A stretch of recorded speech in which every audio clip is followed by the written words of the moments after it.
Tout le monde le sait, la civilisation s'effondre avec l'Empire romain. Les villes se vident de leurs habitants, un mode de vie plus rural s'impose à tous.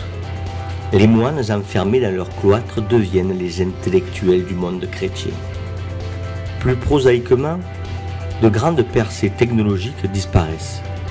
Parmi celles-ci, l'adduction d'eau, qui fut un des traits du génie romain et une des manifestations majeures de l'art de vivre dans la ville romaine. Dans les maisons des riches romains, l'eau courante existait, et elle disparaît avec leur civilisation.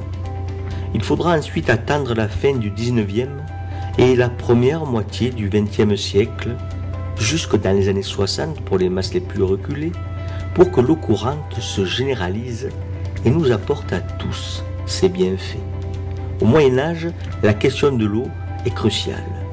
La maisonnée paysanne ou la maison forte du seigneur doivent s'approvisionner régulièrement.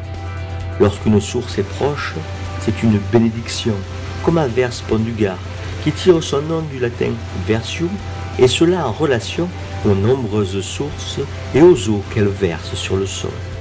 Sinon, il faut creuser, atteindre une faille et jeter des seaux d'eau dans les puits que les femmes remontent à la sueur de leur front, creusant des ornières d'une profondeur telle qu'on ne peut rester indifférent devant cette accumulation de labeur en creux. Pour la maison, les plus aisés, mais peut-être pas seulement, pouvaient disposer d'un outil qui permettait d'avoir une eau courante alternative jusqu'à l'aiguier. Cet outil, dont le nom est inconnu, n'était rien d'autre qu'une grosse louche à fond plat pour pouvoir la poser sur le rebord de l'aiguier et d'un manche troué de part et d'autre, faisant office de tuyau et laissant passer le liquide lorsque l'outil était parfaitement disposé. On pouvait donc déjà laver les légumes du potager dans l'aiguier sans avoir à polluer tout le seau et devoir le vider pour le remplir à nouveau.